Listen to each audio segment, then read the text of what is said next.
So, Michael, for this week's opening, I think we should talk about some film news because, of course, that's what we used to do. And I think, we should start doing that again. And I've got a nice, juicy bit of film news here featuring Stephen Dorff and Scarlett Johansson.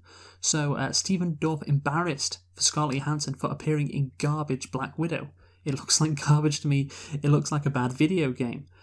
So basically, the new Marvel film Black Widow is coming out on July the 7th, it says here. And Scarlett Johansson is making her first starring role in the MCU, bringing her character Natasha Romanoff, aka Black Widow, to centre stage. But True Detective actor Stephen Dorff said, I still hunt out the good shit because I don't want to be in Black Widow. It looks like garbage to me. It looks like a bad video game. I'm embarrassed for those people. I'm embarrassed for Scarlett.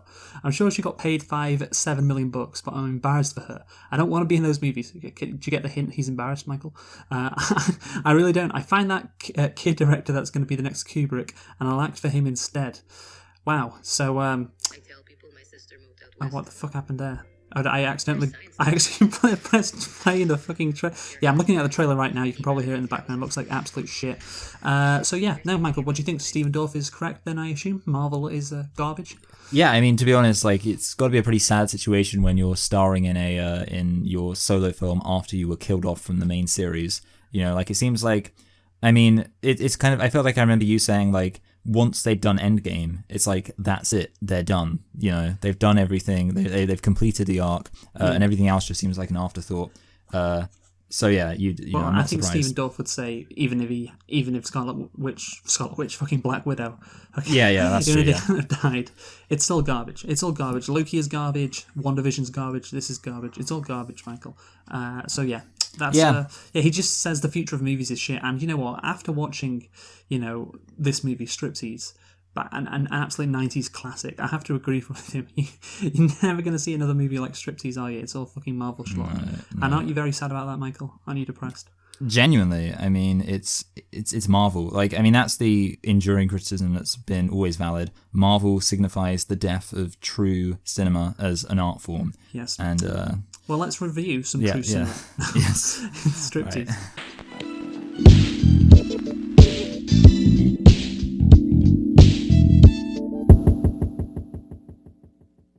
Hello and welcome to Select and Reflect, the movie review podcast where we look at films that have come out in the near and distant past. We give them a couple of watches and evaluate them beyond first impressions. I'm your host Michael and I'm joined as always by my co-host Luke. And this week we are celebrating the 25-year anniversary of the film Striptease. So Luke, why don't you tell us a thing or two about Striptease? Sure thing, Michael. So, Striptease is a 1996 American erotic black comedy film written and directed by Andrew Bergman, produced by him and Mike LaBelle, and starring Demi Moore, Armand Assante, Ving Rhames, Robert Patrick, and Burt Reynolds. And it is based on Carl Hassan's novel of the same name. So, like you said, Michael, this is the 25-year anniversary of Striptease. The film was released on June the 28th, 1996 in the United States. And Michael, can you tell me what the budget was for Striptease? Well, Luke, I actually do know that Demi Moore was paid a lot of money to be in this film. I heard that through the grapevine. So I feel like based on that and like what my perception of a lot of money would be, maybe... So I'm guessing it's going to be like a lot higher than you think. So I'm thinking maybe 25 million. A lot higher than you think, and you're still only halfway there. It's 50. Really? Oh. Yeah, and there's the thing. You were teeing yourself out. It's a lot higher than you think. I was like, oh, he's gonna go so low, and you did. Like just always. Yeah, I thought it would be like. See, like the thing is, okay. So if I didn't know, I would have thought like 10 million. Yeah, but you've got very famous people in this movie. Which is what's funny about it. But anyway, Michael, can you tell me what the box office is for Striptease? I mean, I feel like this film wouldn't have done that well, and I have reasons for thinking that. What are your reasons? Okay, yeah, I mean, well, it's kind of getting on to a bit of like my opinion of the film overall, but I feel like there's a kind of like situation with this film where it's like it feels like a kind of almost fun action adventure film, and yet it has incredibly like overt sexual, imagery in it, which I feel like it kind of makes me think like, who's this really for? It's for dudes. Yeah, I guess. It's for guys. So, I guess, yeah. I know you're not one of them, Michael. But I know. Yeah, it's they true, do yeah, exist. all right. Yeah. Okay. So in that case, yeah. So guys would be watching it. But I don't, like, how can it have made that much money? Like, could it? I mean, I wish I could remember how much Showgirls made. God, just fucking guess. Fine, 60 million. No, 113. Okay. So yeah, you're halfway there as well. Great. Well done. Oh, I'm glad. halfway there. I'm glad we spent so much time for you to get both things disastrously wrong. But anyway, Michael, Striptease. Did you like this movie? You know, I actually thought this film was kind of enjoyable. I guess I liked it. You liked it. Oh, this is good. In a binary sense, if there's the options are like or dislike, I would say, you know, I like this film. And to be honest, like I was looking forward to watching it. Having seen it, you know, I honestly could say that the possibility of watching it again wouldn't be, too unappealing to me.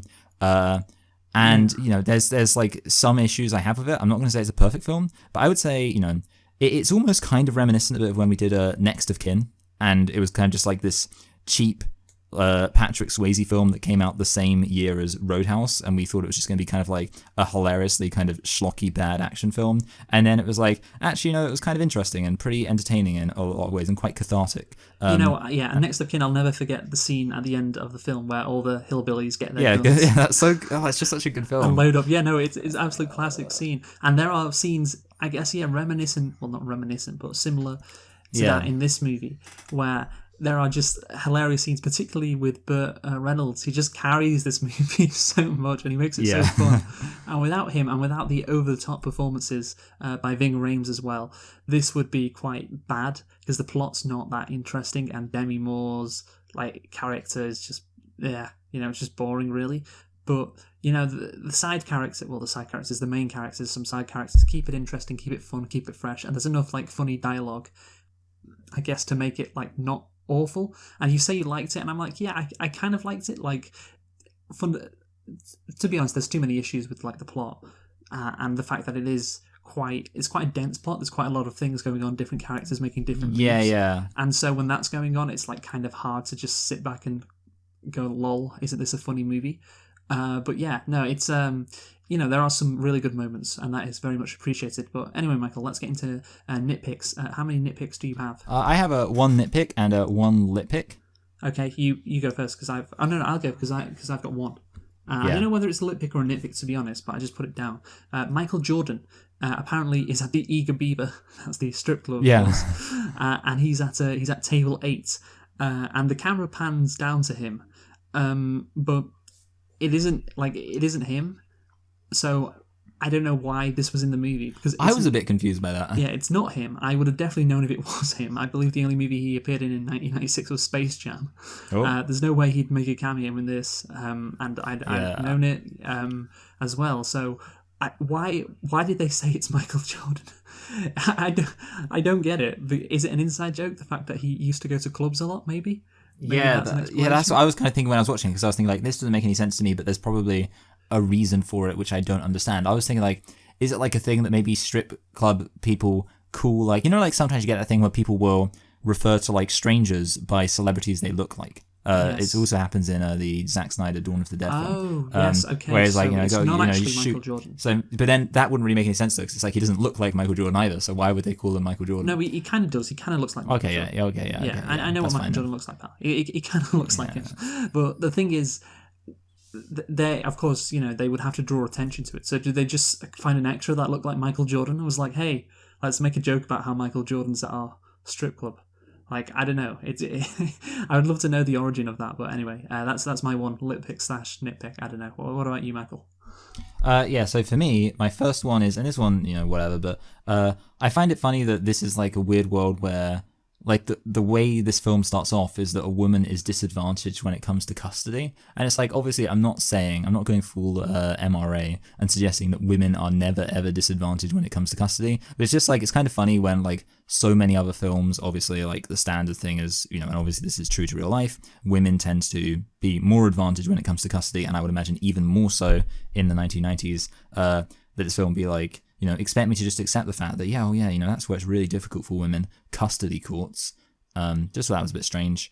But, obviously it's possible, so it doesn't really count as a nitpick. But my lit pick, Luke... So you spent all that time on something that you said doesn't really count as a nitpick. But my lit pick, Luke, a really good one. The stripper with the massive fake tits. They're fake? Yeah, I thought that, I just thought she looked so beautiful, mesmerizing, kind of like an angel, and she reminded me a bit of Dolly Parton. So I just really, I find Dolly Parton, she just speaks to something within me, and I like the idea that there are strippers out there pretending to be Dolly Parton, because Dolly Parton is beautiful. Okay, well that's great. I don't know why you're talking so much about Dolly Parton. Well, I think Dolly Parton's a natural, but she's famously got very large. Of course, yeah, but I don't know what's the connection about large tits. Well, I think I don't know. Wasn't she wearing like a kind of country cowboy outfit at one point? I might be making it up. I mean, I don't know. Maybe that was just your dreams. Yeah. Okay. Yeah. Maybe I don't know. I can't remember. I think she was wearing like an American because I remember thinking, because obviously it's the 4th of July today when we're recording this. Yes. And that's America's Day, and I was like, is she doing that because of the 4th of July? I was like, no, that's just in the real world. In this, yeah, that's something that I always struggle with. Yeah, in the real world, it's 4th of July. It's six weeks until the election in Florida, so that would, it's probably in September. I would guess when this movie takes place, because of course the congressman is involved quite a lot in this movie, and they keep saying that. Anyway, so yeah, basically I'm just saying that, I'm not, obviously I like women of all shapes and sizes, but I just really, it's just not often in life that you get to see such massive fake boobs. They were, and I think they even make a joke about like how, I don't know, someone says something about if she's like moving around too much, they're gonna do her some mischief, and I think but. It just, anyway, let's talk about the film. Here's the thing, you just went on another 30-second, maybe it wasn't that long, I don't know, just talk about these massive again, you didn't have to do that, so I think, you're rather infatuated with this stripper. What is the plot, Luke? Rather like how Burt Reynolds is infatuated with... That would be... With Demi Moore. Sometimes you get like those weird films that are like kind of like almost films within films and things like that, like I feel like it's the kind of thing that Andy Kaufman would do, where it's like somebody becomes obsessed with a character from this film, and then the plot of this film played out, and like, oh, that's so meta and artistic. So I could be in that. Yes, so meta and artistic, lusting after this girl with like the biggest quadruple Fs. Anyway, so let's get on to the plot. Well, actually, no. First, Michael, we're going to talk about the concept of this movie, how this movie begun. Because as you said before, Demi Moore got a lot of money for this, and the reason why we are reviewing it is because of its 25-year anniversary. But also, it's a shitty 90s movie. It didn't gross that much. So why are we reviewing it? Well, really, it is. It's because it's quite funny and it's quite nice to talk about. But also, Demi Moore. This movie tanked her career basically. So Demi Moore was one of the biggest actresses in the world back in the 90s. I remember she appeared in A Few Good Men in 1992. That was a big role for her, with starring next to Tom Cruise, and she was like very popular. And then she appears in this movie where, of course, she gets nude quite a lot. And this is from Wikipedia, but basically the debacle of the film marked a downturn in Moore's career. So we're going to go into the background of how this movie was made, because it is quite fascinating why this was made, why she decided to do this. So firstly, basically, Michael, the film, like I said, was based on the novel Striptease by Floridian crime writer Carl Hassan. It was published in 1993, and it was a bestseller. So the screenplay was then written by Andrew Bergman, who also directed. According to one critic, the novel's plot is quite faithfully followed by the screenplay, but in bringing the complicated story to the screen, Bergman forgets to explain persuasively what a nice girl like Erin, who's Demi Moore, smart, spunky, and a former FBI employee, is doing in a dump called the Eager Beaver. Well, I don't know about that critic. I'd say that's quite sexist. Nice girls can end up in bad scenarios. Yeah. Yeah. I mean, in fact, the thing is actually in a way like I always think like the idea that she was like working at the FBI. It sounds a bit weird, but obviously then she has that line which is like basically said she was a secretary at the FBI. It's like, well, you're a secretary anywhere. It's basically the same job. Yeah, no, that is a good point actually. Anyway, Bergman says, "I love the book. And the funny thing was, the author loved the movie. He thought it was really, really true to the book, which I wanted to do. I don't regret it. However, I was treated like a freaking child molester for making that movie, but so be it." What? How were you... What was so offensive about this movie? I mean, maybe it's just the 90s, but that's the thing. Showgirls was released a year earlier. So, like, Showgirls was, even more new. Yeah, more extreme. Yeah, exactly. Yeah, just more extreme shit. and I guess that killed Elizabeth Banks' career. But Paul Verhoeven still was making movies after, and people should have got used to it. I don't know. I don't know. I mean, yeah.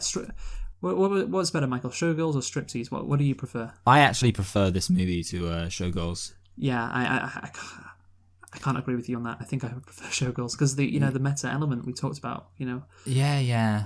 But yeah, I mean, I guess the difference is that's the thing. But I guess just this film, I feel like this film, it feels like it's got a sense of fun, and actually like the idea that it's a very faithful adaptation of a kind of hokey, presumably kind of pretty trashy novel, it just explains a lot in my head. I'm like, yeah, I can imagine this being like this plot being the plot of a novel that was just condensed down to a film. That makes so much sense to me. Yeah, no, I agree, because that's the thing. It's quite, I mentioned it before, I don't know if complicated is the right word, but there's a lot of things going on with the police, and then the sugar crime guy.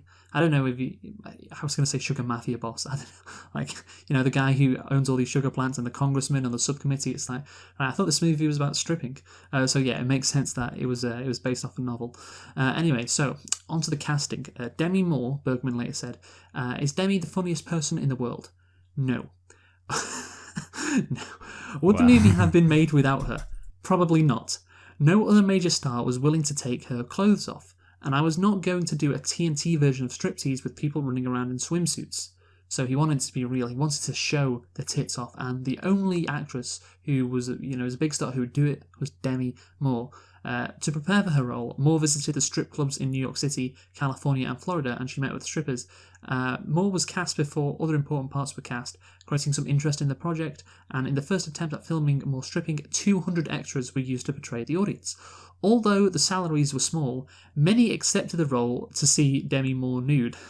After waiting for a while, when Moore finally appeared and started dancing, the crowd turned so loud and wild that the shooting had to be temporarily ceased. As Moore said, after my experience, I felt very confident. So that's a very interesting story, yeah, and I guess that is the draw for this movie. Oh, you get to see Demi Moore nude. Oh, incredible stuff. And you really do. But was it worth it for Demi Moore? Well, Moore won a joint Golden Raspberry Award for the Worst Actress for both her performance in this film and in another film. It was called The Juror, I believe. Also released in '96. So she won. Okay. Yeah, she won the Golden Raspberry for those two movies. And here's the thing: like, some said it was a vanity project, basically. Like, she trained a lot. I think you can tell by like her body. Like, she's clearly been training quite a bit for this movie, and she's like the main character in this as well. And I guess it's a chance to like show off like how, I don't know, maybe she just I do not know her motivation, but she just wanted to like show off how good she looked naked, I guess. Like that may be the reason why she wanted to do this movie, which is a crazy thing, and it didn't help her career, but there you go. And did it? Yeah. It is interesting in that regard, isn't it, Michael? That she did this. Yeah, it is fascinating. And also, what is the actress equivalent doing something like this today? What do you think would be the equivalent? Starting an OnlyFans.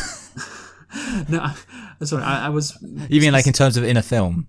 No. I mean, what actress like? Sorry. You're asking what's. Like? Oh, yeah. So you're asking for an example of an actress who has done something similar to this? No, just which actress? If this happens today, sorry. Okay, yeah. Well, I mean, genuinely, like in my head, I am thinking, and I'm sure there's other examples, but Scarlett Johansson comes to mind as like, somebody who's considered, very attractive. Yeah, she's appearing in those garbage Black Widow movies. So yeah, exactly. Yeah. So that's an example I can think of. I'm trying to think if there's like any other like actresses who like lots of people would just really want to see naked. It's kind of weird. Like, I can imagine like a lot of people would say, like Emma Watson's probably still considered like, somebody who lots of guys are like, yeah, more of that. But obviously with Emma Watson, I guess she has a different appeal to Demi Moore. Like, so yeah, Scarlett Johansson seems like my answer. But do you have a good answer? What's I've forgotten her. The name of the actress also in Marvel that plays Scarlet Witch. Oh, Olsen. Yeah, no, that's something the Olsen. Funny thing, because I remember the second name as well, Olsen. So, and obviously it's not Mary Kate or Ashley. No, it is not Mary Kate. It's Elizabeth Olsen. Elizabeth Olsen. There we go. But anyway, yeah, the point was Elizabeth Olsen, Scarlett Johansson, Jennifer Lawrence as well, although she has appeared nude in movies, I believe, before. What was it? That one, The Red Sparrow, I think. That was like a big thing. So yeah, maybe it'd be a bit, but probably Scarlett Johansson is probably the best comparison, and you can't imagine her doing anything like that.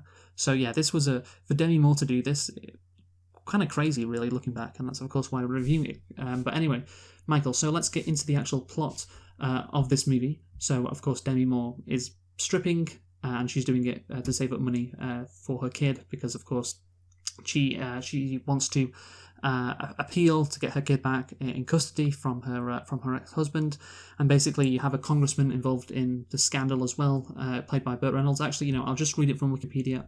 The film centers on an FBI secretary turned stripper. That's the thing, you never really, well, you don't see that transition. That might have been good to see. Who becomes involved in both a child custody dispute and corrupt politics. So yeah, two very different things. You got like the normal like story about, oh yeah, she just wants her kid back, and then you got this massive thing around it about like corrupt politicians and business dealings and like all this shit going on with the police and the not it's kind of like another Fast and Furious film. You got like this, well, like obviously the early ones where it's like, or it's the Fast and Furious films in like microcosm, where it starts off kind of small, and then next thing you know, they're involved in government conspiracies. You want this human center of this girl just trying to get her kid back, and then all of a sudden, fucking hell, we've got the chairman of the subcommittee for sugar, and there's an election coming up in 6 weeks, and there's blackmail and all that shit. So anyway, let's go through the plot of the movie. So at the start of the movie, Michael, is just great. I love it. Just one scene before the movie gets going, which is about 40 seconds long to establish the premise of the movie. A judge in Fort Lauderdale is giving the kid in the divorce court, of course, to Demi Moore's ex-husband. Apparently, it's because he's the finest tailback he ever saw. That's one of the reasons he gives. Yes, yeah, I really like that, because it's like, I don't know, like that's the thing, like obviously it's some dumb sports Southern people being judge. yeah. It's like, I love him as a football player, so that means I'm giving him your son. Like it's so fucking stupid, but you love to see it. And also he's an informer. I don't know what for anyway. Maybe just a random one. But anyway, Demi Moore loses her job as an FBI secretary because of her husband, and he had an arrest record. And I don't know if that's true, but it seems very stupid. But again, it is America. Sorry to say that about America on July the 4th.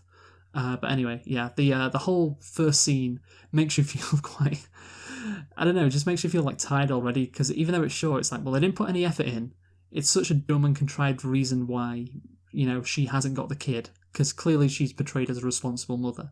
And the whole scene is so short, and it's like, okay, this is going to be shit, no doubt about it. It's the perfect first 40-second scene, wouldn't you say, Michael? No, yeah, it's silly, and it's kind of it's self-serious, but I also think in a way, like on a positive note, it feels like, I don't know, it kind of feels like it's setting up as like, you can tell this film is going to care in a way, like this film is going to try to have something there to get invested in, and it is going to try to have that human center. So on a positive note, you are like, okay, this film's at least going to be bringing out something on the cards. What do you mean on the positive? What bullshit analysis is this, Michael? I think, well, it's just the plot. Yeah, I know, but I'm just like, okay, like genuinely though, like the thing is, I felt like there are several films I've seen in my life, possibly including Showgirls, where I've just been like, got quite far into the film, just been like, what's the point in this? Whereas in this film, it's like, immediately I'm like, okay, I get what the point in this film is, and that's something which genuinely, like, there are a lot of films I have seen where I have just been like, I don't know what the point in any of what's happening is. Whereas in this film, like, okay, I understand what the point is, Yeah, but even though it's kind of stupid. Even if you didn't have the scene, you'd get the point. She wants to earn money so she can get her kid back. Yeah, I know, but I'm saying like the fact that, because obviously I would say the main problem with the scene, and you may disagree, is that it's very kind of utilitarian and like direct and like kind of unnatural in that sense. Yeah, but I'm saying, that's what I'm saying. It's so like short, and it's just the judge is just a complete buffoon. And like, but I guess like that's the thing though. It tells you that this film's going to be complete no nonsense. It's like just boom, give me the information, or just shit with not a lot of effort put in. Yeah, I mean, well, yeah, they could have. What they could have done actually is just dropped it in a dialogue thing. Just been like, come on, guys, you know that I've got to work hard so I can pay to get my kid back from my husband. She does that anyway in the next fucking scene. But anyway, let's you know what, you brought up Demi Moore's husband. Let's talk about him, because he's great. I love him. The contrast between Demi Moore and her husband is just so hilarious. Like, she is the perfect person, a model for her young daughter. and she's a stripper, but as she says, there's no shame in it, and she's doing something that she doesn't like, stripping, all to get her daughter back because she loves her so much. Meanwhile, her husband is the biggest piece of shit ever. He's so funny. He laughs at Demi Moore in the courtroom, like he smirks at her, and demeans her because she's a stripper.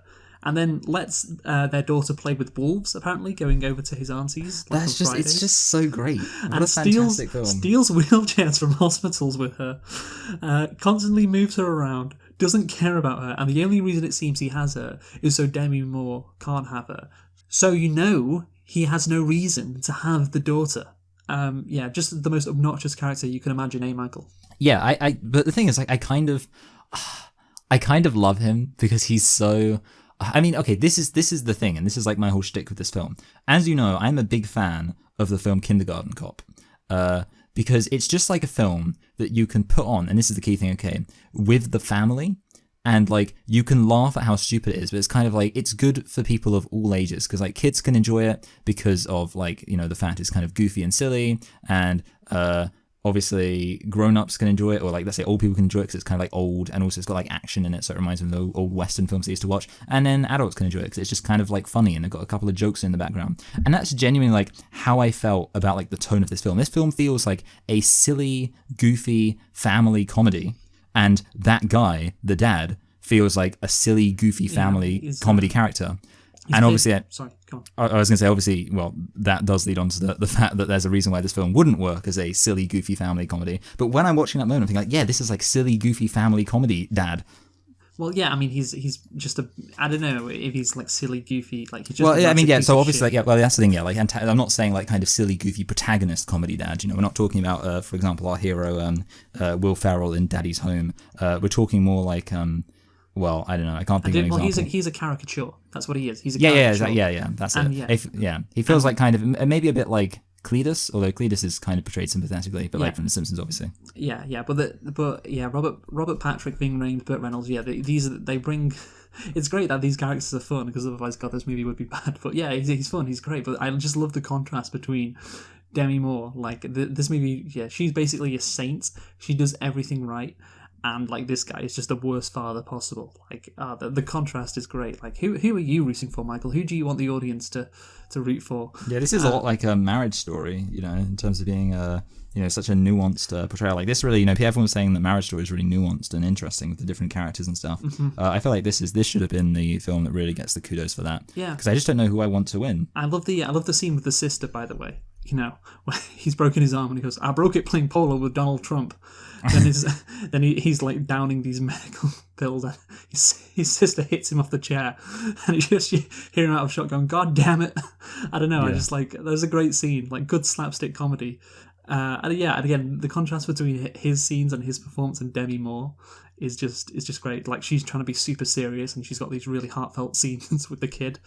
It's great. The scene of him like wheeling her through the hospital felt like something about like how it was shot too. It just felt like a straight up comedy. That was like kind of the camera just tracking them. Is that like she's being wheeled? Obviously, the daughter being wheeled through this hospital as the dad's like doing his crazy little goofy scheme. Yes. Yes. No. I agree. So Demi Moore, so like we said, has to earn $15,000 to appeal to try and get the judge on her side to get her kid back, and she's doing stripping to fund that. And you have the familiar tropes of people don't see this as a respectable job, and she loves all the girls, they're like a family and all of that. So yeah, that's the thing. Like we get back to a kind of a normal movie whenever Demi Moore is the center of a scene, I guess. So the strip club, the first scene of the strip club, the Eager Beaver. We have the congressman visiting Michael, Burt Reynolds. It's like I can't remember his name. It's like Dixby or something. As soon as he gets out the car, you know what kind of character he is. He gets out the car and goes, "Poontang." And then he goes, like that as he walks into the... He's so good. And I want to see all the cuts from that scene of him going, "Poontang," like over and over. Because, I would love to see a supercut of that. We also have a stag party. And this guy, Jerry, who likes Demi Moore. And apparently Demi Moore is this amazing stripper. And so the congressman looks at her and says, an angel appears. And then one of the people at the stag party goes up to dance with Demi Moore. The congressman is not having it. He goes up and hits the guy in the head who was dancing with Demi Moore up on stage. Just a great opening scene. I thoroughly enjoyed that, Michael, quite a lot. It kind of reminded me of, I've already mentioned it once, but like Roadhouse, when you have like the random fighting scenes in the bar and stuff like that. Just in terms of just like everything just starts kicking off. It's really. I mean, yeah, I agree with you. Like the characters just so fun. I mean, that's the thing. You learn everything, and obviously it is goofy and it is like one dimensional in terms of like I mean, on both ends of the spectrum, obviously. Burt Reynolds, I wish I could remember the name of the actual character, but obviously I can't because it's like Dixby or something. I don't yeah, know. yeah, I do think Dick's in his name, which is funny. Yeah, but he calls himself at yeah. one point Congressman Dildo. Do you remember that? Oh yeah. Yeah, he calls himself Congressman Dildo, which is good. It's Congressman David Dilbeck. That is David Dilbeck, yeah, David Dildo. Yeah, I'm Congressman Dildo. I mean Congressman Dildo. It's fucking great. David Dildo. Basically, obviously his end of the spectrum, and then obviously the way that Demi Moore is portrayed, and it's kind of like it is a classic kind of main character thing of like she's special because she's the main character. It's very funny just the way it's all handled. Yeah. So then we get more stripping. So Demi Moore can show off some more. Michael, sorry to be cynical, but that appears to be the case. And another eager beaver patron, Jerry, approaches Demi Moore with a plan to manipulate the congressman to settle the custody battle and help her get Angela back. I don't know how he knows about Demi Moore's situation. Apparently everybody in Miami does. But I would assume Demi Moore hasn't told him. So if I was Demi Moore, I would ask how you knew that.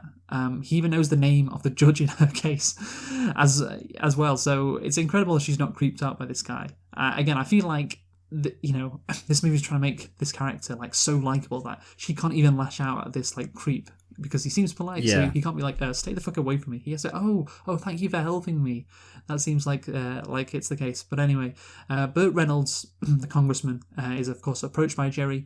But the problem is that Reynolds, he's a Republican and the judge is a Democrat, so you can't convince him. And his advisor says he has to turn on the charm.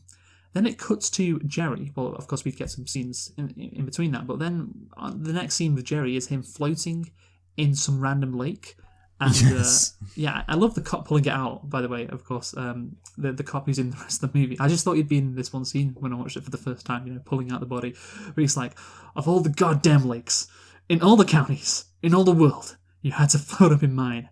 Yeah, he feels like a bit of a random character, like just like one of those throwaway characters, just to have that parody line. He's not though. He's in it throughout the rest of the movie, isn't he? Which is great. But he really goes for it. I love it. Like, you son of a bitch, as he's hooking it out. But yeah, so this presents us with some intrigue, doesn't it, Michael? So of course, there was no suggestion that Jerry was going to be killed by the congressman and his advisor. So now he's dead.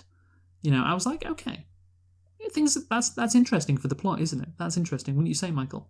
Things getting interesting. The last thing, you've got like this intrigue now. Like, it's gone from, just a boring old, Mrs. Doubtfire story about somebody trying to get their kids back. And now suddenly it's a murder mystery of like corruption. And, it kind of, in a way you could say it's very sophisticated how you have this character of David Dilbeck who seems like a bit of a goof. And then you find out actually there's this dark underbelly of violence. Yeah, but the issue with this, Michael, the plot is, okay, so they have some intrigue. Oh, he got killed. And the key thing is it didn't appear that the congressman was going to kill him. And he ends up, like, dead. But then, of course, a couple of scenes later, we have, basically, he's called Willie, the head of this sugar business. And you find out that, he did kill off Jerry and also wants to kill off this lawyer as well. Because basically the lawyer of Ving Rhames says that he has a photo of the congressman at the strip club. How did he get that photo, by the way? I'm thinking because I think someone else took it, so I don't know how he got that photo. But anyway, he's trying to blackmail the congressman, and shows up at that Jewish celebration and shows him the picture. But then they cut to the boat, like the Big Sugar. That's what the boat's called, and they're plotting about killing him. And it's like, oh, okay, so we've gone from oh he's dead. How did this happen? To oh no, he actually this Congress. I guess you could say it's interesting that the congressman seems a lot darker, like he has a darker underbelly than we first see. But I just think it's disappointing. Like, okay, so we already know what happened with this murder.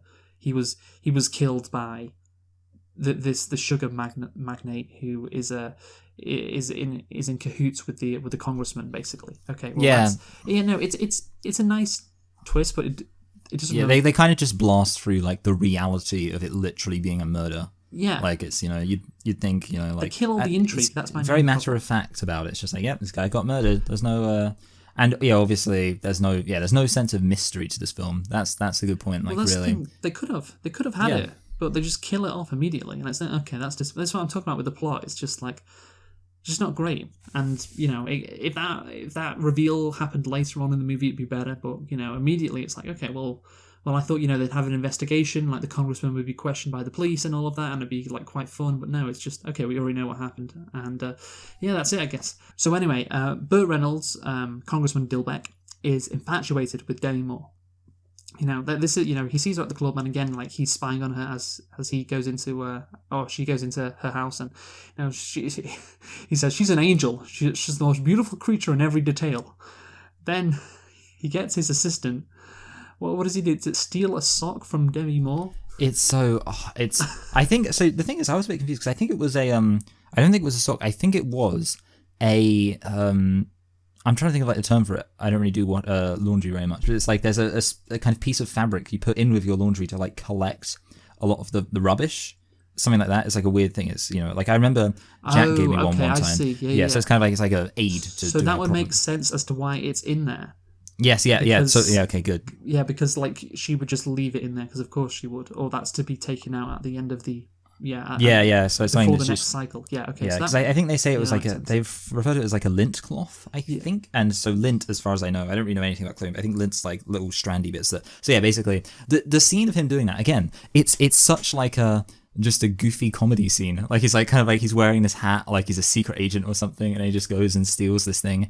It's like it's just so funny that like, and it's almost like, again, it's kind of weird because obviously he's a very eccentric character, and it's another example of like tonal dissonance, and that it's like we find out he's this eccentric character after we find out he's a murderer, I guess. I can't actually remember the order of the scenes, but I'm assuming you're presenting them. Well, obviously, the first time we find out, he's an eccentric character is when he goes into the strip club and goes, poontang.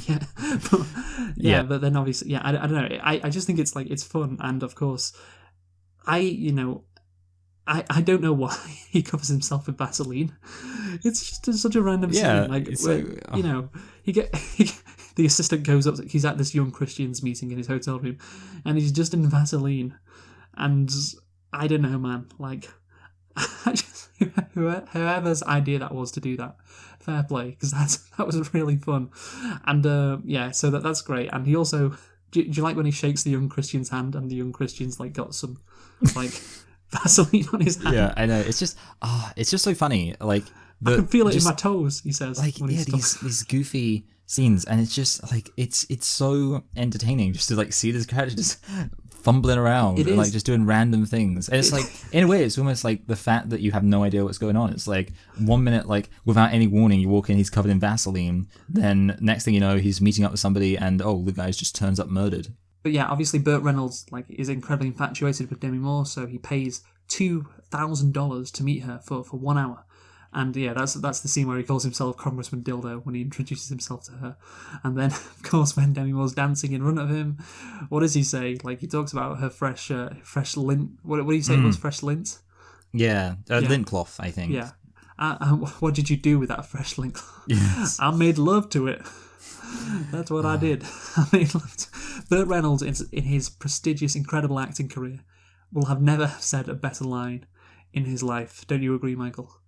Yeah, no, yeah, it's so, and that's the thing, like, it's just so, you already said this, like, so funny seeing is, like, really serious actors, like, involved in all of this. Again, it gives me Kindergarten Cop. Obviously, Arnold Schwarzenegger hasn't really had, like, a distinguished acting career, but just, like, seeing these otherwise kind of, otherwise serious people just say these completely goofy, stupid things. And yeah, like, again. It keeps the movie fun. It really does. Thank fuck for those goofy things. So anyway, Demi Moore is of course threatened by the congressman's assistant, and basically doesn't want to, talk to the police anymore because of that. And again, you have that change in shift, like from a really stupid scene with this congressman to, now this is serious. He's threatening her with, not getting custody of the kids because she's kidnapped. She's kidnapped her child, so her husband doesn't have her, etc., etc. Yeah, I say etc. etc. because Tony's a problem throughout the movie in that regard. But anyway, so the detective, of course, who's working the case, thinks that basically nobody's interested in the homicides because the congressman is involved. And how they know the congressman is involved in these murders, like the higher ups in the Miami police, I don't know. And I think it'd be great if we saw some of those scenes. But yeah, again, I get if you're going for a tone, it's like you're going for a corrupt political thriller, with like intrigue. It's hard to do that. So maybe it's best that they just stayed away and dedicated a throwaway line to the fact that, oh yeah, the cops aren't taking this seriously because the congressman might be in trouble. But anyway, now Michael, we're going to get onto it's just a wild ending. I think that's the best way to describe it. Do you love the ending to this movie? I really enjoy the ending to this movie. Like the way it just, to be honest, the second time I was watching this film, I was like, the timing of it was interesting because it was surprising how early she gets onto kind of the boat for the first thing. Because then obviously like that, from that point on, you feel like, oh, it's pretty much winding up to the end. But yeah, like the way the ending, like it's just really entertaining. And it's like, I think obviously it is completely ridiculous the amount of people who just come out of nowhere. Yeah, no, you're right. A load of people doing a load of shit. It is a wild ending. So Demi Moore basically goes to the boat. She doesn't tell Ving Rhames, like the bouncer at the Eager Beaver, for some reason. I don't know why she doesn't. Because she doesn't know that he's talking to the police officer, like the detective. She doesn't know Ving Rhames talked to him. So I don't know why she wouldn't take him with her, just in case, some extra security. Maybe it's so he can arrive at the end of the movie in a blaze of glory. But yeah, it just seems stupid. Anyway, so Demi Moore's husband obviously also follows them to the boat, and he thinks that the people on the boat have his daughter for some reason. Of course, he's incredibly drunk, but like I don't know why he thinks that. But anyway, it's really fun. I don't know, but when he is looking at the congressman and goes, like he's trying to work out, who is that? Is that the guy from The Price is Right? I don't know, Michael. I love it. And then he comes downstairs and says, "Hey, party goers!" And the camera just pans to the three of them: the congressman, Demi Moore, and his husband. And Demi Moore has her hand on the congressman, to stop him coming towards her. And they just stay like that for 3 seconds. The camera just stays on them. Again, it's funny. It's great. I love it. What do you think? No, yeah, I mean, it's just like it's just so interesting to me that you do have like kind of this like the way the two plots collide, and you do have like this dad who is just like this kind of caricature. Caricature, and is like just drunk and angry, and he's like confused, and then obviously it then collides with this like actual. Well, the politician's obviously completely weird as well, but then he's also very seriously violent, and it's just like, it's just so, it's almost like, it's like a dream in a way. Like, when you're having a dream, it's just like suddenly some random like person shows up in the dream or something, like suddenly something happens, just completely changed. Like, you'll have a dream, it'll be like you're talking to somebody or something, and then suddenly your old friend from secondary school shows up and tells you that you've got to take the English test. You're like, I thought we already did the English test. Like, that's what this film feels like to me. Yeah, it is. Yeah, you mentioned a dream, and it is like a dream. It is, because like you just have random characters. Well, seemingly random. Like, there's no reason for the husband to be there at the end, but he is, and he's just saying like stupid shit, and he's drunk. And then, but what does he say? The congressman, when he says to the husband, "I'm about to mount this here beauty," to his husband, which is a great thing to say when you're cucking somebody. Yeah, absolutely great thing to say. And it's just, and then Demi Moore points a gun at them, and it's like, oh no, we're back to Demi Moore being. Like, this is the thing. Demi Moore, she's a stripper. I guess she was an FBI secretary before, so she can call up the media and convince them without any problem. She's got the skill to do that. But yeah, for her just to take, like, she's been like basically not in charge of the situation. All of a sudden at the end, like, she takes charge, and yeah, it just goes in another weird direction twist. Like, oh, now she's got a gun and she's threatening them, and of course at the same time this is happening. The detective goes to the boat, and they of course go to the sugar refinery. But for some reason, he brings her daughter. And he brings 2 strippers. It's like, it's so funny. Like, I love the line where he's just like, they're just like, I can't remember the exact thing, but he says like, it's us and 2 strippers and a kid. And it's just like, yeah, that is completely mental. And then it just like, as they're getting in, it like pans to like the two strippers just like either side of this little kid. Yeah, I know, it's just so funny. And then at the end of the movie, well, not at the end. This is at the end, but when they're outside the sugar refinery, they're playing like skipping. The strippers are skipping with a kid. Again, it's just great. But anyway, so like everyone goes to the refinery where Demi Moore has brought them, obviously, and the poor driver gets hit in the head with the rock after helping them. Remember the driver, Michael, the black driver? Yeah, that is sad. Yeah, she's kind of heartless. Yeah, but he's okay though. He's just got a bang on the head. He's okay in the next scene, which is good. Anyway, this is an interesting tidbit. During test screenings, audiences objected to a scene at the end where Dilbeck, that's the congressman, becomes violent and attempts to rape Grant, that's of course Demi Moore, holding a knife to her throat. The scene was reshot 5 months later to make it funnier, causing a 1-month delay in the release. But the test screenings also turned up less than favourable reactions. So what do you think?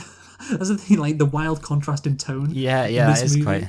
I mean, Imagine that, like you go from. It reminds me of Prince of Thieves, the fun family comedy where suddenly you get rape. Suddenly, apparently that was the thing in the 90s. Yeah, the sheriff of Nottingham's trying to rape fucking Maid Marian at the end. But yeah, this is again, it's like, oh, I'm about to mount this here beauty, and then it becomes a violent rape at the end again. Yeah, it was the right choice to make that change. Again, I don't know what. And to be honest, like I mean, the comedic thing, like changing it, I think it was a good change. I didn't think anything like by the end of this film. I think maybe just because I was used to it, I was kind of less confused by the variability of the tone. Yeah, no, absolutely. I think that is the case. You just like go along with it. Like, okay, I guess we're just because the thing is at the end, of course, you get the you get the assistant with his two henchmen, and they get a load of sugar piled on them. Yes, and they're just like it looks like out of a fucking a kids movie, like the Scooby-Doo movie. Yeah, the Scooby-Doo movies, like when the villains get caught at the end by some stupid shit like take the mask off the end, like, oh, he was trying to scare people away from the sugar plantation. And what's that movie with Macaulay Culkin? Home Alone, that's it. Yeah. I couldn't remember that for a sec. Yeah, that's something that would happen to the villains in Home Alone. But these guys, particularly the main assistant, who got thwacked in the head by the husband, he's been like very cunning and very conniving and very threatening, and he ends up it's like a fucking like a villain out of a kids movie. That's his ending, like dumped with a pile of sugar. Anyway, so Demi Moore is recording the congressman, of course, to try and blackmail him, and then the assistant comes in and says that they're killing both Demi Moore and the congressman. And then Ving Rhames comes in, Michael, and I don't know why they don't just shoot him like the two henchmen. Yes, but they don't. They just let him want to jump look on them. racist. Oh yeah, they don't want to be racist. Yeah, they just let Ving Rhames like jump on them, and of course, like I said, we get a bunch of sugar dumped on the bad guy's head, and the reason is great. Again, just such a goofy ending. The ex-husband thinks that this massive sugar machine is a coffee machine, and then when it dumps a load of sugar on them, he says, "I thought I said no sugar." It looks like they've got a bit of a dandruff problem. Oh yeah. The cop even joins in. Looks like we've got a bit of a dandruff problem. They're having so much fun. Like the cop's like, all my life I've waited for a case like this, just to complete crazy. So much fun. They nearly got all murdered, and they're just laughing and joking. It's great. Oh, it reminds me of, what it reminds me of when in The Simpsons where they go, and that's what I call a bad hair day. And Marge is like, may I remind you that 2 people are dead? And oh wait, I just got it. Yeah, no, it's obviously up until I just got it. But that's the exact that's the exact thing. It's like Demi Moore was like this guy. That's the thing, that this assistant wasn't portrayed as goofy. Like he's a very serious character. The contrast between his seriousness and the goofiness of the congressman is evident throughout and produces some good comedic moments. But yeah, like then he has a goofy ending as well. It's just it's just great. Of course, the press then arrive, and Demi Moore called the press, and since the cops were on the congressman's side, and probably the sugar company side, therefore, as well. This was the only way to get them arrested, I guess, because then, the cops couldn't ignore it if, like, CNN and all the fucking major news channels are there recording it. So, yeah, I guess that works. It's a kind of a big stretch to do that, but, I guess it's, it had to happen. And, yeah, then Demi Moore gets everybody in the car and makes her husband... oh, no, this happened before. She makes her husband sign this custody note. Yeah. Again, I don't know how that is legal. Is Florida just... Yeah, I don't think that could like do anything at all. I mean, like I would imagine it's one of those things where like a good lawyer could. yeah, like a good lawyer could probably like try to argue like, I mean, I guess like it's always better to have something rather than nothing. So maybe, you know, like I guess like the thing is she'd obviously have to be relying on having common sense on her side as well to some degree. Like obviously the fact that the previous judge who gave her husband custody was obviously an idiot and things like that. Because she's doing all this in anticipation of her husband getting arrested because she doesn't want the kid to go into care when her husband gets arrested. She wants the kid to stay with her. So I guess like maybe it'll be like she'd have the lawyer argue her case based on common sense, and then perhaps in some sense of that, like even the husband sign this and agree to it. But even then, like if he doesn't agree to it in person at the time, then it's kind of like you can just say, well, I don't agree to it now, and it wouldn't really mean much. Yeah, I was drunk at the time. So there's not really a no givesies backsies principle in court. Also, she literally forced him at gunpoint to do it. Like, he could just say that, and it would be true, and he'd have a witness as well, Congressman Dilbeck. So yeah, it just seems like the most bullshit thing. It's like, yes, we need to wrap everything up. But, and also, like, Demi Moore kidnaps her kid. She did do it, of course. Morally, she was right, but legally, she was in the wrong to do that. And, you know, she brought her kid to a strip club. I don't think that's something that, you know, that a judge would look too kindly on as well. Surely one of those things would stop her getting the kid. Like, I don't know why the kids, you know, she didn't bring the kid to this fucking shootout at the end of the movie, or almost a shootout, but, like, you know, the kid was still around. Even though she was skipping rope outside with the strippers, she was still there.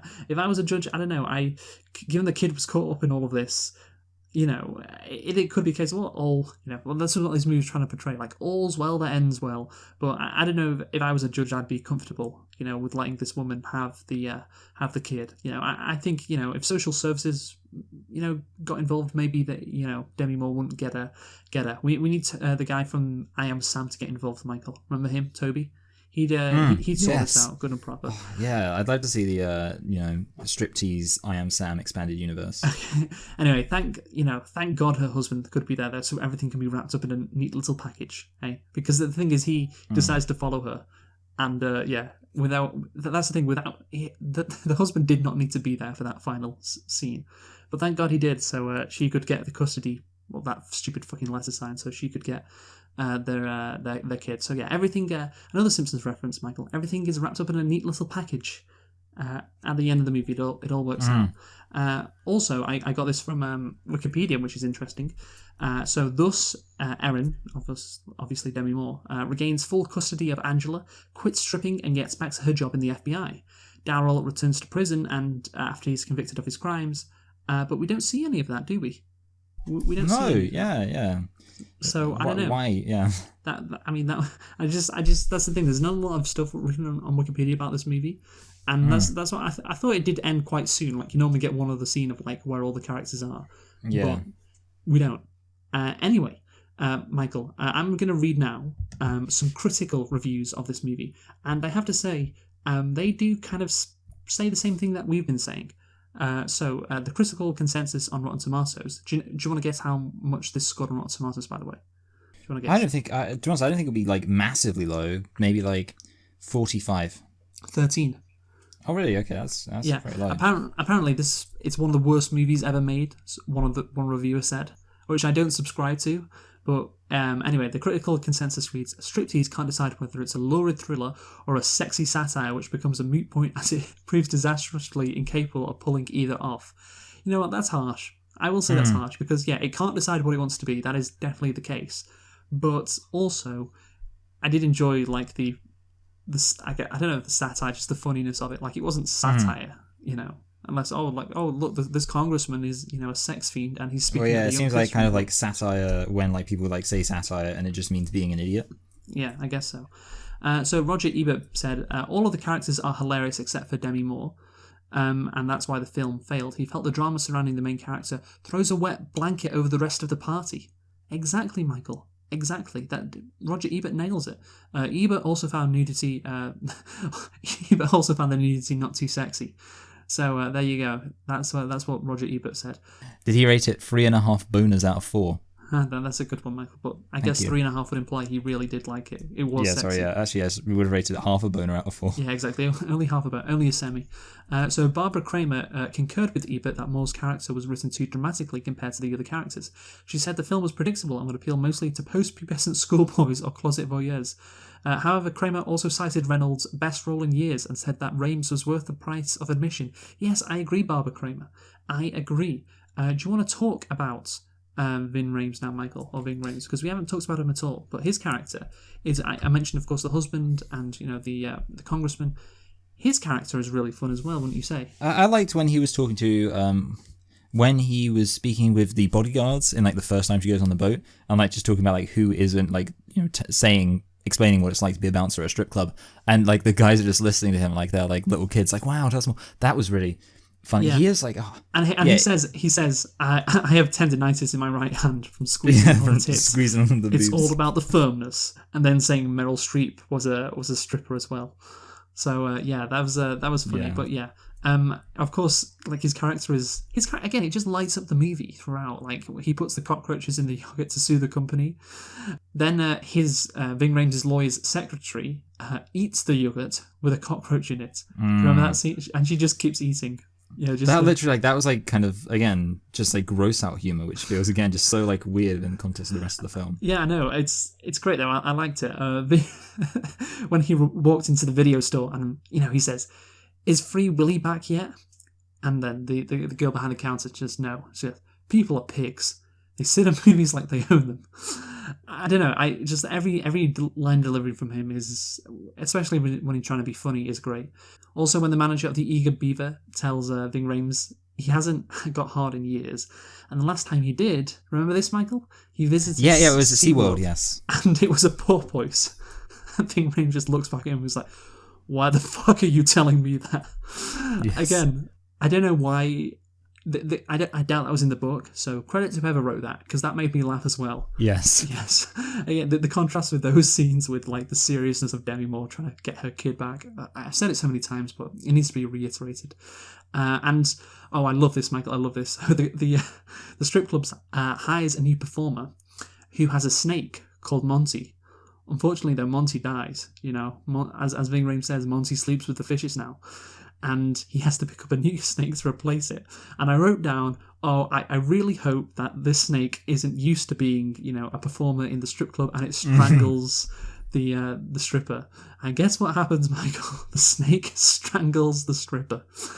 Wow. I called it. I thought, I bet that's going to happen. And it did. And but the crowd loved it, so again, tell me you like that scene as well, didn't you? Yeah, I mean, in some ways there's something kind of beautiful about like when there's a joke and you can see it coming, and then it happens. Like sometimes that's just nice when you can like see the joke and you're like, yeah, I know where this is going. Because I mean, I kind of anticipated like, oh, you saw it as well. Yeah. I mean, pretty much, I don't know if I thought like directly she'd be strangled, but I thought like something's going to go wrong here because that's I would exactly assume, what I thought. There's going to be a degree of training. She'd be up on stage and then she's like, just the python strangling her, and I thought maybe she'd like contort into weird positions, and like the crowd would be whooping, and it's that would have been good. Yeah, but unfortunately we didn't quite get that. But like I said, the crowd enjoyed it.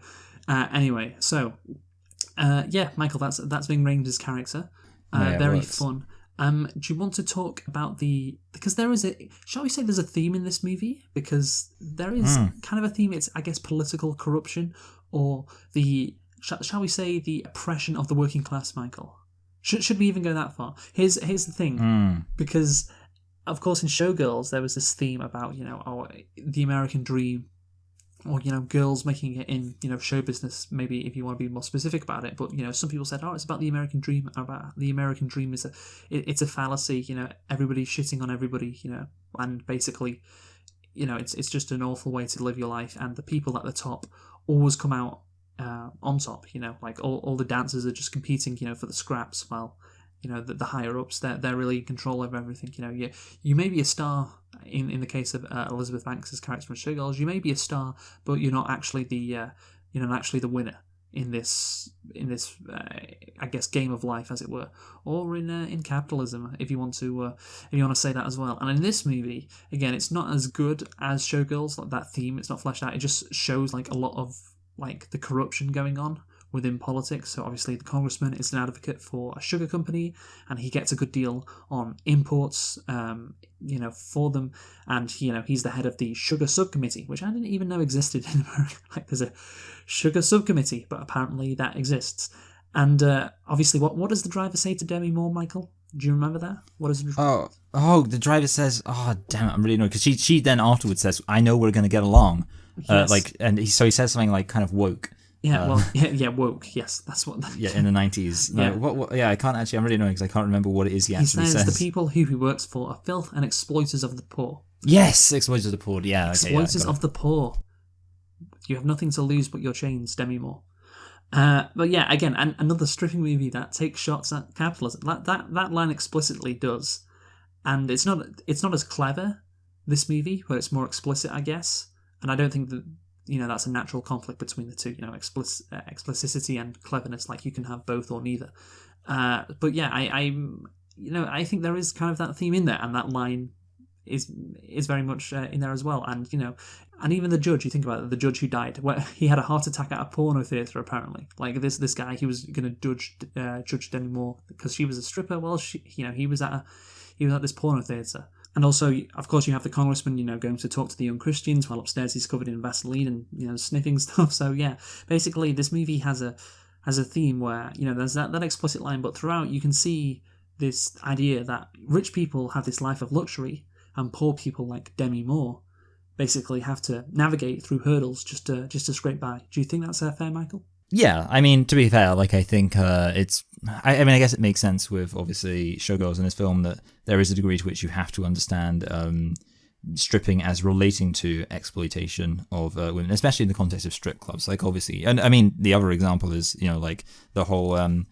Like when there's the mutiny about the creamed corn thing, and it's like they all just say no, and it's like it shows the power of collective organization that they all say no, and you know what, they don't ever have to wrestle in creamed corn. So it shows their solidarity ultimately helps to keep them from being mistreated. So yeah, it's definitely there, but I think the only question is whether or not it's kind of just there because like it's common sense. Obviously the people at the top are exploitative, that the people at the bottom are going to get by when they work together, or if it's kind of like actually trying to make a thematic point, which is the age-old question when a film has kind of Marxist messages. Is it there because it's Marxist, or is it just there because it's the real world, and the real world is what Marxism successfully describes for its materialist analysis. And in this case I'd probably say it's more of the former, but it's still, I mean, it's entertaining to see, and I think it kind of, it's a bit like sort of a Bug's Life thing, where it's compelling because it speaks to a conflict that we all deep down recognize is there. Also, another theme of this, or another point to this theme that supports the idea that this theme does exist in this movie, is that when one of the sugar guys, like the son of the big sugar magnate, is with Burt Reynolds in the car, they've clearly, come back from a night out drinking. They've got their blazers on, no shirt underneath, and they're talking about the workers. And Burt Reynolds asks how much they get paid, and the guy says like $30 for the whole day. Then he's like, oh, but then you got room and board and cigarettes, and maybe they're paying us. And he laughs like quite manically. After that, it's like clear, I think, judging by all the evidence, that yes, there is this theme in the movie. And yeah, again, I note the funny coincidence that both Showgirls and this movie Striptease, movies about stripping, have. I guess maybe it's natural just because of the occupation of being a stripper, a dancer to be more PC.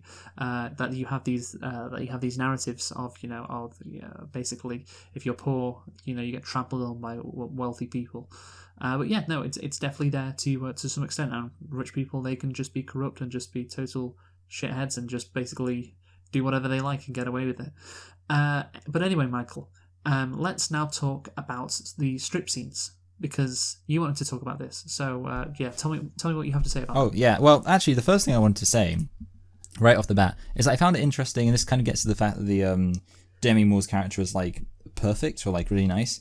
I found it interesting that she's like a classy stripper, like that's how she's presented, and I think that kind of has to be the case. Like this film, it couldn't have her be like any of the other strippers who are a bit more kind of just getting out and shaking their boobs and stuff. She's got to come out in like a suit in her first scene and like slowly get naked, and then she's in another scene she's like kind of barely even stripping. She just is dancing to this like kind of slow emotional music. I found that interesting. I was wondering if, well, one, you noticed that, and if you had any thoughts as to why, yeah, she had to be the classy stripper. Yeah, no, I think it makes sense because, like, she's different. Like, she's special. So she can't be, like, a trashy stripper, if you will. Like, she has to be like, oh, like, there's something unique, there's something different about her. To make, Burt Reynolds, I guess, be infatuated with her, to make everyone be infatuated with her. So yeah, it makes sense in that regard. I will say on the strip scenes, Michael, I don't know, even though the movie is called Striptease, I felt there was a lot of like gratuitous strip scenes in the movie. Yeah, not much teasing. Well, yeah, I mean, yeah, again, not much teasing. But here's the thing, Monique, I think that's what the stripper was called. At the end, like, it just cuts to her back at the club, and for like 30 seconds, it just hangs on her, and there's no reason for it because she's not part of the next scene. And it's when like the cop goes to talk to the Ving Rhames about where Demi Moore is. But before that, you get this like 30-second scene of like Monique just dancing, and like 10 seconds okay, but it's like quite a while, and it's just like we're near the end of the movie, we're reaching the climax, you know, like all the shit's going on, like the drama, and we're just staying on this girl for no reason. And also there was the scene of like Demi Moore dancing in her towel. Remember that?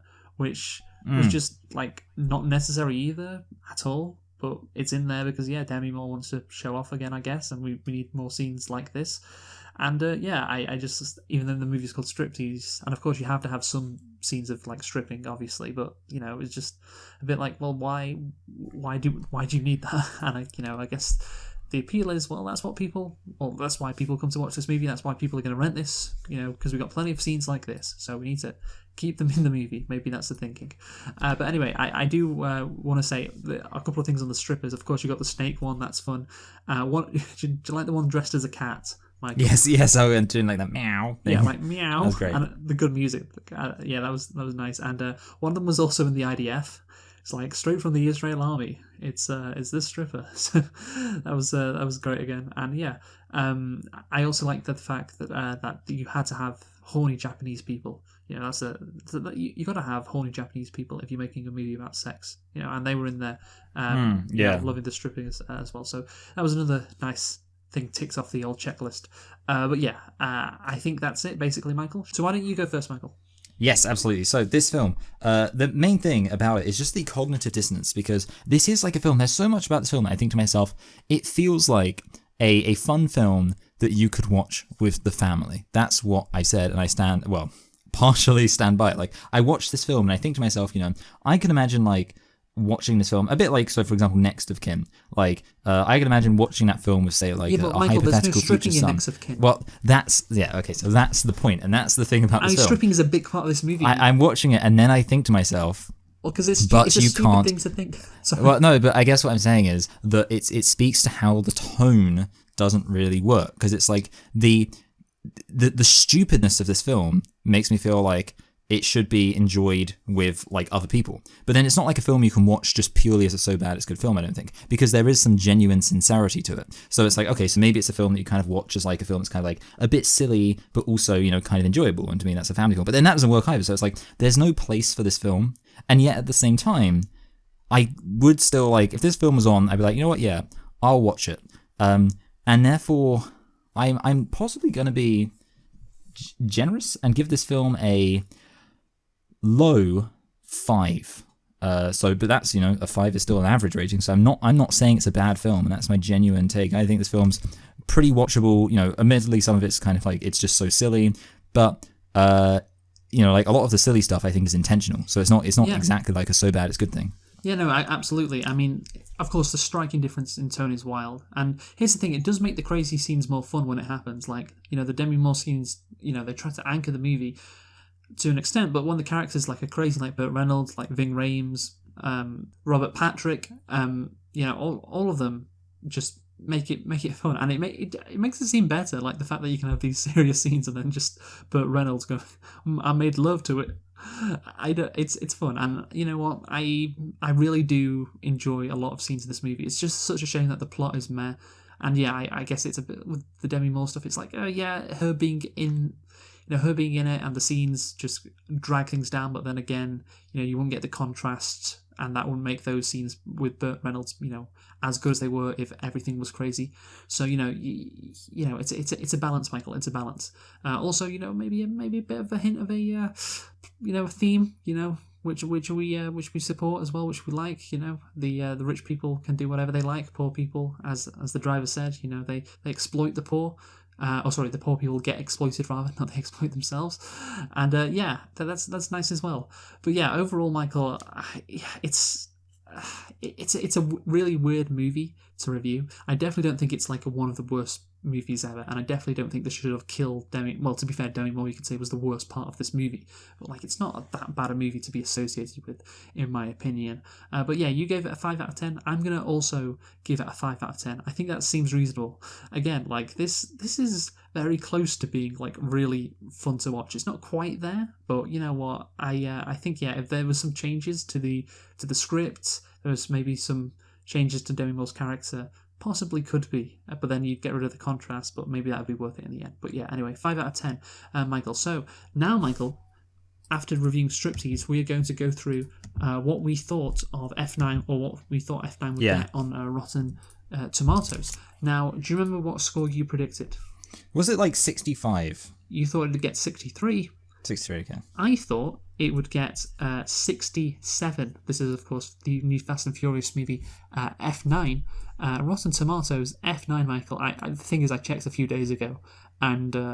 you always ruin it for yourself, Luke. But you're going to win. Always ruin the surprise. It's just a question of whether it's gone up 1. I mean, it doesn't really matter. But yeah, it's now at 60%. So 60%. So it's just fresh.